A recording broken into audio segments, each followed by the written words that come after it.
संपन्न हुए अखिल भारतीय प्रतिनिधि सभा से लौटकर राष्ट्रीय स्वयंसेवक संघ मालवा प्रांत के संघ चालक डॉक्टर प्रकाश शास्त्री ने इंदौर प्रेस क्लब के सभागार में मंगलवार दोपहर को एक प्रेस वार्ता ली, जहां उन्होंने राष्ट्रीय स्वयंसेवक संघ की प्रतिनिधि सभा की जानकारी दी।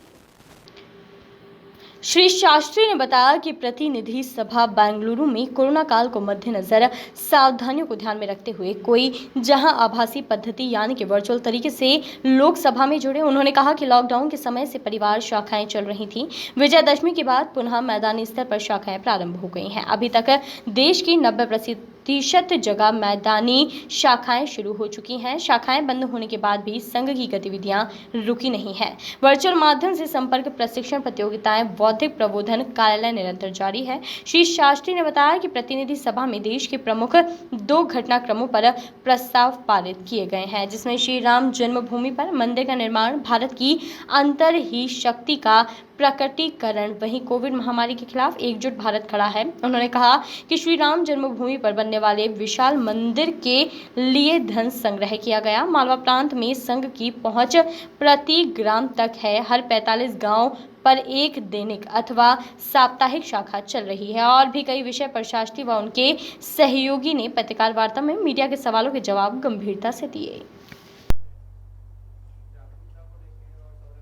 जी पर्यावरण गतिविधि में अभी 2 चीज़ों को विशेष रूप से हम नियर फ्यूचर में जो हम ध्यान दे रहे हैं।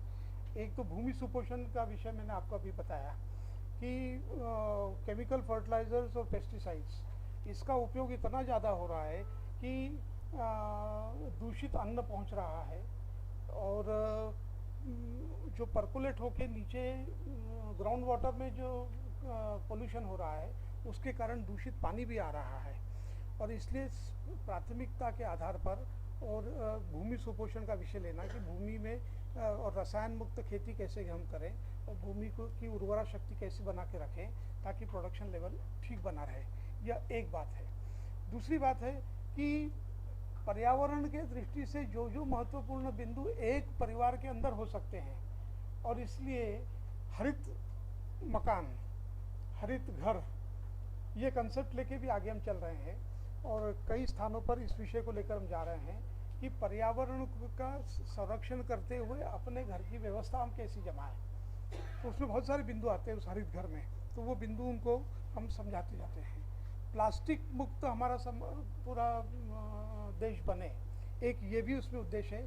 तो उसका एक छोटा सा भाग लेकर कि अभी कुंभ को हम प्लास्टिक मुक्त करने की दृष्टि से देश भर से और लगभग 10 लाख थैलियाँ इकट्ठी करके और कुंभ के वहाँ पर पहुँचाई जा रही हैं ताकि वहाँ पर वो ये रहे। संघ केवल विषय लेकर चलेगा और समाज को खड़ा होना पड़ेगा और संघ कोई आइसोलेटेड काम नहीं करने वाला है। इसमें संघ संपूर्ण समाज को और साथ में लेकर और इस प्रकार के फिर पर्यावरण संरक्षण के अंतर्गत ही आपका जल संरक्षण भी आता है और जल संरक्षण के भी ऐसे बहुत सारे अनुभव अपने संदर्भ में सजग करना।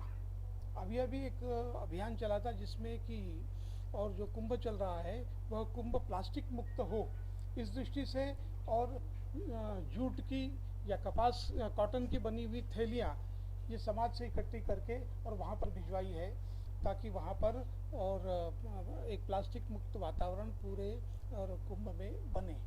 पर्यावरण के प्रति सजग करने के लिए भी और पर्यावरण और ग्राम विकास दोनों का सम्मिलित विषय एक जो आ रहा है जिसको आगामी माह में विशेष रूप से पूरे प्रांत भर में यह कार्यक्रम होने वाला है, वह है भूमि सुपोषण का। भूमि हमारी प्रदूषित हो रही है, भूमि प्रदूषित होने के कारण और जो उसमें पानी है, पानी भी प्रदूषित होते जा रहा है और इसलिए लोगों को सजग करना, खास करके कृषकों को सजग करना कि रसायन मुक्त खेती की तरफ हम कैसे बढ़ सकते हैं without compromising on the yields. जो उत्पादन प्राप्त कर रहे हैं उस उत्पादन को यथावत रखते हुए, ऐसा नहीं है कि आप रसायनों को छोड़ दें तो उत्पादन कम हो जाए, तो उस उत्पादन को यथावत रखते हुए और रसायन मुक्त खेती करके शुद्ध सात्विक भोजन सबके पास कैसे पहुँचे इसकी व्यवस्था करने के लिए और ग्राम विकास में भूमि सुपोषण का एक विशेष अभियान अगले माह में और होने वाला है। विशेष रूप से कुछ बातों के ऊपर ध्यान देने की बात भी अभी आई हुई है, खास करके सामाजिक समरसता की दृष्टि से। किसी भी प्रकार का भेदभाव समाज के बीच में न रहे, समरस समाज बनकर खड़ा हो, और इसलिए प्रत्येक स्वयंसेवक ने भी और प्रत्येक समाजजन ने भी और इस भाव को अंगीकृत करते हुए एक समरस समाज खड़ा हो। और इसके लिए परिवार शाखाएं हमारी जो लगी थी उसमें और सामाजिक समरसता के संदर्भ में बहुत सारी कथाएं, कहानियाँ, बौद्धिक प्रबोधन, गीत, इस प्रकार के सब कार्यक्रम उसमें विशेष रूप से किए कि सामाजिक समरसता का गुण जो है, यह संस्कार जो है, यह प्रत्येक कार्यकर्ता ये आत्मसात करके और समाज में उस प्रकार का व्यवहार करे। केवल सुनने पढ़ने के लिए ये संस्कार नहीं है, यह वास्तविक रूप से व्यवहार में लाने के लिए यह संस्कार है और उसका प्रकटीकरण होना बहुत आवश्यक है। इनके पास कुछ भी नहीं है, 2 समय स्वयं भोजन नहीं कर सकते, उसकी व्यवस्था नहीं जमा सकते, ऐसे लोगों ने भी आकर का आज दिन भर की मेरी मजदूरी जितनी भी मिलेगी उतने मैं राम मंदिर के लिए और समर्पण करता हूँ।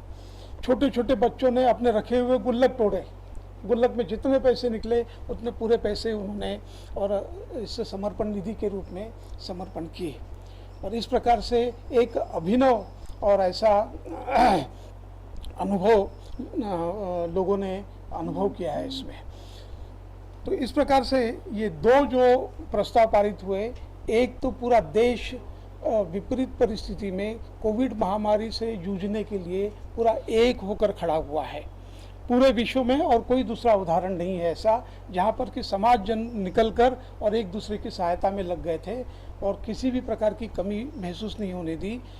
अराजकता की स्थिति तो कहीं बनी ही नहीं।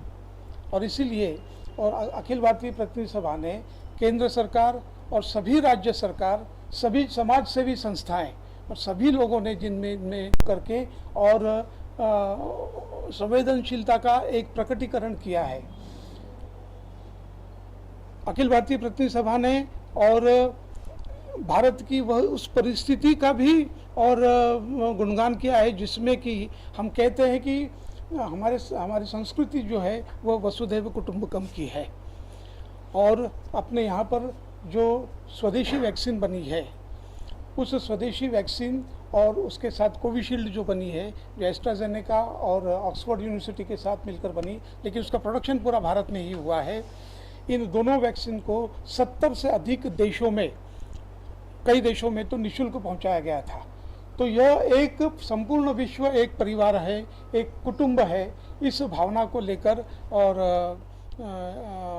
एक प्रकटीकरण हुआ है वसुधैव कुटुंबकम का, ऐसा अखिल भारतीय प्रतिनिधि सभा का भी मानना था। उन्होंने ऐसे सभी लोगों जिन्होंने सहयोग किया उसके प्रति आभार भी व्यक्त किया और समाज को इस प्रकार के गुणों से युक्त हिंदू समाज खड़ा हो रहा है, यह निरंतर खड़ा रहे, ऐसा आग्रह भी और इसमें किया गया था। प्रांतीय अधिकारी, कोई विभाग का अधिकारी और वर्चुअल माध्यम से और बौद्धिक प्रबोधन स्वयंसेवकों का करता रहा है। एक विशेष बात ये रही है कि सामान्यतः जो फिगर हमारा शाखा का अपने प्रांत का फिगर जो है वो सामान्यतः 2500 से 3000 के बीच में फ्लक्चुएट होता है अपने यहाँ पर। लेकिन आश्चर्य की बात यह है कि हमने परिवार शाखाएं प्रारंभ की। मैदान में शाखाएं बंद हो गई थी, इसलिए परिवारों में शाखा लगाने का आग्रह हमने किया था और परिवार शाखाएं प्रारंभ हुई तो 1 लाख से ऊपर स्वयंसेवकों के घर में और ऐसी परिवार शाखाएं चली। तो एक बात हमको ऐसी ध्यान में आती है कि कोविड के विपरीत परिस्थितियों का भी उपयोग करते हुए और सभी स्वयंसेवकों ने इसमें वो सहभागी हुए। इसके साथ ही हम सब जानते हैं कि और कोविड महामारी में समाज की जो आवश्यकता थी उसके अनुरूप संघ के स्वयंसेवक पूरे देश भर में खड़े हुए हैं। मैं देश भर का आंकड़ा दूँ कि जो कोविड में सेवा का काम हुआ है विशेष रूप से, और पीड़ितों की सहायता करना, इस दृष्टि से अगर विचार हम करते हैं तो देश भर का जो आंकड़ा आता है तो इसमें लगभग 92,000 स्थानों पर और 5 लाख से अधिक कार्यकर्ता और इसमें लग गए थे। रक्तदान के विशेष शिविर लगाए गए थे और लगभग 60,000 यूनिट रक्तदान किया हुआ। दो बातों के लिए बहुत महत्वपूर्ण हो जाती है। एक तो गत वर्ष अपने देश भर में जो काम हुआ है उसकी समीक्षा होती है और आगामी वर्ष के लिए योजना तैयार की जाती है। इसी के साथ ही देश भर में सामाजिक दृष्टि से संपूर्ण देश के लिए महत्वपूर्ण बातें जो रहती है उसके संदर्भ में संघ का विचार क्या है, उस दृष्टि से प्रस्ताव पारित होते हैं। इस वर्ष की समीक्षा जब की गई तो ध्यान में आया कि गत मार्च में कोविड की महामारी जैसी धीरे धीरे बढ़ने लग गई थी, तो स्वाभाविक रूप से प्रत्यक्ष शाखाएं जो लग रही थी संघ की वो बंद करना पड़ी थी और आग्रह करना पड़ा था कि प्रत्यक्ष रूप से वहाँ पर मैदान में जाकर शाखा न लगाएं। और विजयदशमी के बाद अक्टूबर नवंबर में विजयदशमी का उत्सव अपना जो आता है उसके बाद फिर अनुमति उनको दी गई थी कि थोड़ी संख्या में। और तो एक बात ध्यान में आई कि केवल स्वयंसेवक ही नहीं, संपूर्ण समाज की संवेदनशीलता जो है वो प्रकट हो गई और पूरा समाज खड़ा हो गया, पूरा देश खड़ा एकजुट होकर और इस महामारी के प्रभाव को कितना कम किया जा सकता है उतना वो प्रयास करता रहा। और इस संदर्भ में जो दो प्रस्ताव पारित किए गए थे, एक था एक बहुत बड़ा अभियान विश्व हिंदू परिषद की नेतृत्व में और संघ के सभी स्वयंसेवक, परिवार संगठन और समाज के भी बहुत सारे राम भक्त जो हैं वो इसमें लग गए थे और इस अभियान में सहभागी हुए थे। राम जन्मभूमि मंदिर के निर्माण के लिए और समर्पण निधि का संग्रह का अभियान पूरे देश भर में चला था। आपको आश्चर्य होगा कि लगभग 5.25 लाख गांव में और अपने कार्यकर्ता और समाज के बंधु वहां पर पहुंचे निधि संग्रह करने के लिए। इन 5.5 लाख गांव में पहुंचने के लिए लगभग 20 लाख कार्यकर्ताओं ने और समय दिया। इसमें कुछ ने 3 दिन का समय दिया, कुछ लोगों ने 15 दिन का समय दिया, कुछ लोगों ने 1 ही दिन का समय लिया, लेकिन परिवारों में संपर्क किया और 12.5 करोड़ परिवारों में पूरे देश भर में संपर्क हुआ है। मैं 12.5 करोड़ लोग नहीं कह रहा हूँ, 12.5 करोड़ परिवारों में संपर्क किया गया है। इसी प्रकार से आज की यह प्रेस वार्ता विशेष रूप से राष्ट्रीय स्वयंसेवक संघ की जो अखिल भारतीय प्रतिनिधि सभा, जो एक वार्षिक इवेंट है, अभी हाल ही में 19-20 मार्च को बंगलोर में संपन्न हुआ और अखिल भारतीय प्रतिनिधि सभा में सामान्य उस संदर्भ में जानकारी देने के लिए विशेष रूप से आज की यह प्रेस वार्ता बुलाई गई है। हम सब जानते हैं कि पिछला वर्ष अत्यंत विपरीत परिस्थितियों में गुजरा है। सभी दृष्टि से परेशानियां थी और कोविड की महामारी के कारण बहुत सारे काम जो चल रहे थे वो एकदम से थम से गए थे। इसी संदर्भ में कोविड महामारी के कारण पिछले वर्ष प्रतिनिधि सभा स्थगित कर दी गई थी और इसलिए इस वर्ष की प्रतिनिधि सभा प्रत्यक्ष रूप से बहुत सीमित कार्यकर्ताओं को लेकर बुलाई गई थी। लगभग 350 कार्यकर्ता देश भर से वहाँ पर प्रत्यक्ष रूप से पहुँचे थे और बाकी सब कार्यकर्ता जो अपेक्षित रहते हैं प्रतिनिधि सभा में वो आभासी और दृष्टि से जुड़े हुए थे, वर्चुअल मीटिंग से जुड़े हुए थे। अपने प्रांत से अन्य कार्यकर्ता जो वहाँ पर अपेक्षित नहीं थे फिजिकली प्रेजेंट रहने के लिए, वे सब उज्जैन में और एकत्रित हुए थे और उज्जैन से ही वर्चुअली वो जुड़े हुए थे। सामान्य परिवारों में, केवल संयुक्त परिवार क्या बाकी सब जगह भी स्थिति है। इसलिए कोरोना ने जो सिखाया है तो इसको कंटिन्यू रखना अपने अपने घर में। यानी मेरा तो प्रत्येक से आग्रह है, आपके सबके परिवार में, आपके घर में भी सब लोग साथ में बैठकर भोजन करें और किसी न किसी विषय पर चर्चा करें, खुलकर बात करें। क्योंकि जिस तरह की चुनौती अभी इंदौर में अपन देख रहे हैं, नशा है, व्यसन है और फिर तनाव है, युवा वर्ग में जो आत्महत्या वाली जो प्रवृत्ति है, ये रुकेगी तभी जब परिवार में एक दूसरे के साथ खुलकर संवाद शुरू होंगे। और ये कुटुंब प्रबंधन गतिविधि का फोकस यही है। और परिवार इस भारत की आत्मा है। इसमें से सारा जो हमारा जो कोरोना से अपन बाहर आए हैं, ये हमारी परिवार व्यवस्था के कारण ही बाहर आ पाए। परिवार व्यवस्था सुदृढ़ थी, मजबूत थी, इस कारण हम बच पाए। अमेरिका में बहुत बड़ी संख्या मरने वालों की ऐसी है जो 65 वर्ष से अधिक आयु वृद्धाश्रमों में रह रहे ऐसे लोग ज्यादा मरे, क्योंकि उनको देख रेख करने वाला, उनकी चिंता करने वाला, उनकी सुनने वाला कोई नहीं था। यहाँ ये व्यवस्था हमारी खुद की बनी बनाई है। इसको हम अगर ठीक करेंगे तो बाकी सारी समस्याओं का समाधान भी निकलेगा। इसलिए कुटुंब प्रबोधन एक गतिविधि, और जो समरसता, और भाई साहब ने जो कहा ना, पर्यावरण और कुटुंब प्रबोधन, ये और समरसता का भी जो बात है, ये परिवार से ही होगा। कार्यक्रमों से तो जो वातावरण बनना, माहौल बनना बना सकते हैं, पर घर से मैं किसी के साथ ऊंच नीच का व्यवहार नहीं करूंगा। ये संस्कार जब मिलेगा, घर से मैं स्त्री के साथ कैसा व्यवहार करूंगा, जब वो सीखेगा तब वो बाकी सारी चीजें ठीक होगी। शुरुआत घर से ही करना पड़ेगी। इसलिए कुटुंब प्रबोधन गतिविधि, पर्यावरण गतिविधि और समरसता, इन तीनों पर पूरा फोकस आगामी दिनों का है।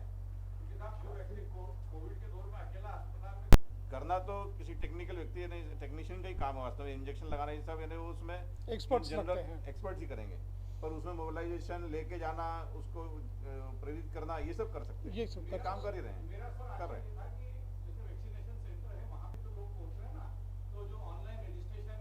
इसमें जो सरकारी अमले को सीमित संसाधन है, तो वहाँ पे अगर संघ इस तरह की कोई व्यवस्था करे ना कि वहाँ पे संघ के कार्यकर्ता बैठे, जो लोग आए उनका रजिस्ट्रेशन में मददगार हो जाए, तो एक अच्छा गति आएगी इस काम में। तो ये प्रैक्टिकल अनुभव मेरा कुछ नहीं, बहुत सही कहा। अपन ने यहाँ चालू कर दिया लोगों को, लेकिन अपने को अच्छा लगे चाहे नहीं लगे, जो आवश्यक है वो बात तो करना ही पड़ेगी। और वो करने के बाद जो स्थिति समाज की बनती है, उसमें से समाज को बाहर किस प्रकार से निकाला जाए, और इसके बारे में संघ विचार करता है। सहयोग किया है इसमें। मैं तो एक छोटा सा उदाहरण आपको दे दूं कि खंडवा में और चर्च में गए तो वहाँ के बिशप ने आके और चर्च की तरफ से भी सहयोग किया है इसमें। ऐसे ही कई मुसलमान परिवारों ने भी किया है। इन्हें जिसको हम पूजा पद्धति कहते हैं, उससे ऊपर उठकर, और ये राम मंदिर केवल राम मंदिर नहीं है, यह एक राष्ट्र मंदिर है, यह एक राष्ट्र का प्रतीक है, और इसलिए उसमें मुझे सहयोग करना चाहिए। कुछ जगह देश भर में ऐसे उदाहरण आए कि उन्होंने कहा कि हमारे पूर्वज भी तो हिंदू थे, हम भी तो उसके वंशज हैं। ऐसे उदाहरण भी हमको देखने को मिले हैं, और इसलिए इसमें कोई ऐसा प्रतिबंध नहीं था कि इनके पास जाना नहीं है, उनके पास जाना नहीं है। सबके पास जो सहयोग करना चाहता था, सबसे सहयोग लिया है इसमें। और bureau report, voice of right.